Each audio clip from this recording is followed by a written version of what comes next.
तो खुदा की कसम मैं इस जगह पर नहीं आता। जब जुल्में ज्यादा बढ़ती है कुदरत को जलाल आ जाता है, फिरौन की हस्ती मिटाने को मूसा कहीं पैदा होता है। और यही तो भीमराव अंबेडकर ने हमको हथियार दिया। नरेंद्र मोदी मुर्दाबाद मुर्दाबाद। क्या नाम हुआ चाचा? मेरा नाम इरफान अहमद फातमी हुआ और मैं किसानों की जो लड़ाई चल रही है उसके समर्थन में मैं आया हूँ। लेफ्ट पार्टी और जनतांत्रिक पार्टी के लोग आए हुए हैं, तो मैं उसके लिए मैं आया हूँ और उनका नैतिक समर्थन करता हूँ। और ये बात कर रहा हूँ तो देश के अंदर में जो अन्नदाता लोग आज दिल्ली में डेरा डाले। आप फार्मिंग करते हैं सर? जी, आप फार्मिंग करते हैं? हाँ, मैं किसान क्रेडिट कार्ड भी मुझको है, सरकार का 2000 रुपया भी मिलता है, ऐसी बात नहीं है। मैं इस पूरे मुद्दे में किसान जो आज पीड़ित हैं और नौजवान लोग और किसान जो छोड़कर खेती भाग रहे हैं, हम लोग बहुत पीड़ित हैं। इसलिए हम चाहते हैं तो केंद्र सरकार नरेंद्र भाई मोदी जी का जो है वो अपने इस कानून को ख़त्म करे और किसान को आत्मनिर्भर, जो उनका नारा है आत्मनिर्भर बनाने का, वो आत्मनिर्भर के लिए एक दिशा बढ़ाएं। सवाल किसी पार्टी का नहीं है। कोई पार्टी का होता तो खुदा की कसम मैं इस जगह पर नहीं आता। सवाल खेती बचाने का है, किसानों को बचाने का है, उनके बाल बच्चा की जिंदगी का है। और वो बाल बच्चे की जिंदगी जब बर्बाद होते हुए देख रहा है तो इस मुल्क में कोई भी अन्नदाता घर में नहीं बैठेगा, बल्कि नरेंद्र मोदी की इस नीतियों के खिलाफ हम आवाज बुलंद करते रहेंगे। चाचा ये गला में पहने हुए हैं क्या? ये किसान है, मजदूर है, विरोधी नरेंद्र मोदी, सीधा है मुर्दाबाद।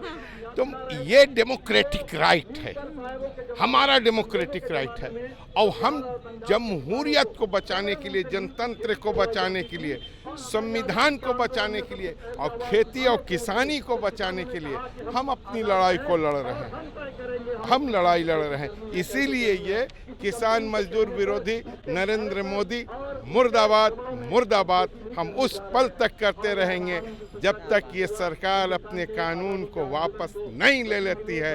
उस वक्त तक मुर्दाबाद कहते रहेंगे।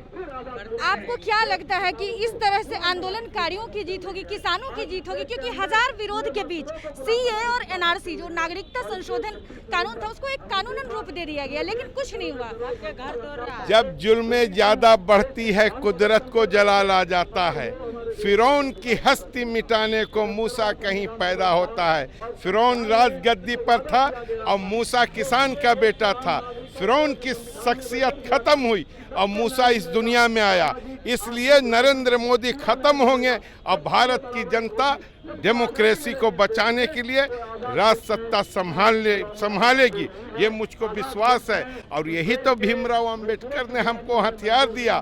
तो अपनी बात जनतंत्र की हिफाजत करने के लिए अपना अधिकार को मजबूती से लागू करो और विरोध की राजनीति करो, विरोध करो। अब देखिए सवाल ये है, तो जब हम अपने मुद्दा को, अपने राष्ट्र की बातों को हम नहीं उठाएंगे तो कौन उठाएगा? इसलिए सवाल पक्ष और विपक्ष का नहीं है, सवाल इस मुल्क के किसान मजदूरों के भविष्य का है। और वो भविष्य जब बचेगा तो हम भारत के लोग बचेंगे।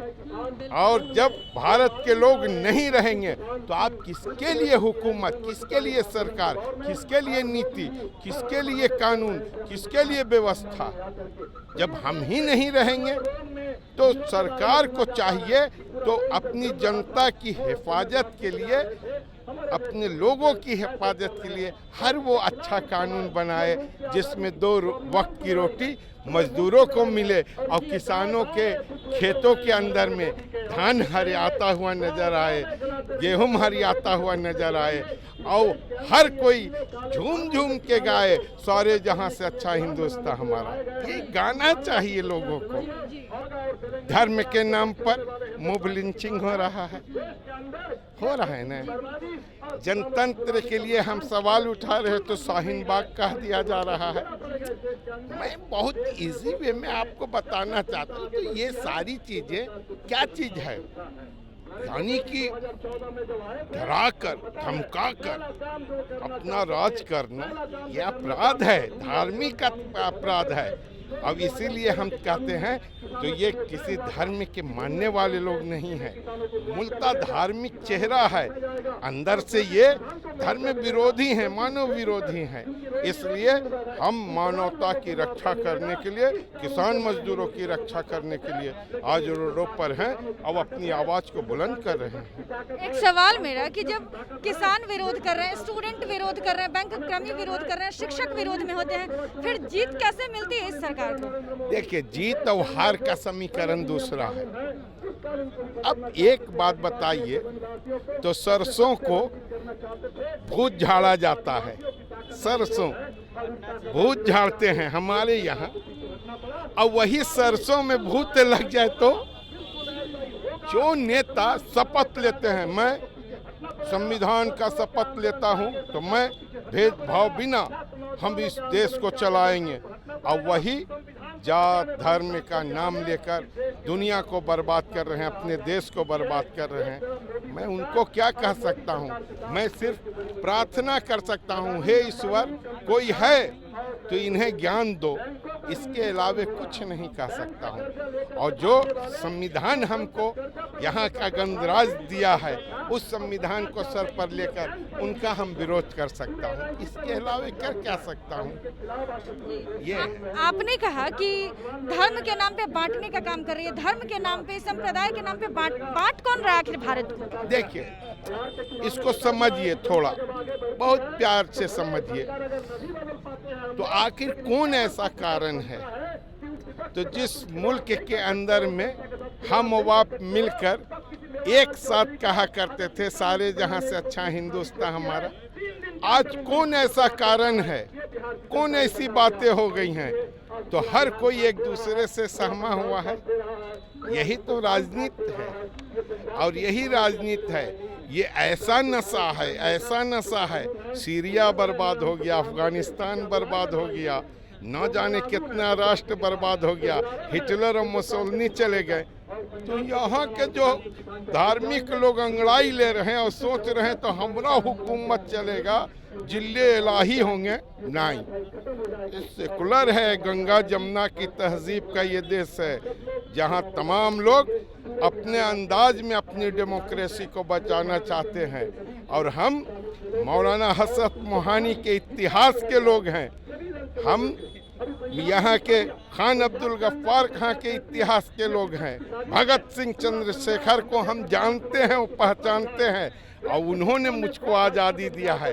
इस आज़ादी को बचाने का मैं कला जानता हूँ, अंतिम दिनों तक लड़ूंगा जब तक कि जिस्म में खून है। अब हम इस लड़ाई को लड़के निश्चित तौर से इस देश के धर्म स्वरूप को बचाने का काम करेंगे। जीत मिलेगी, यानी ये है विश्वास मिलेगी। हम लोग हैं ऐसे दीवाने, दुनिया को बदल कर देखेंगे, मंजिल के धुन में आए हैं, मंजिल को पाकर देखेंगे। हम लोग हैं ऐसे दीवाने। शुक्रिया। शुक्रिया, शुक्रिया, आदाब।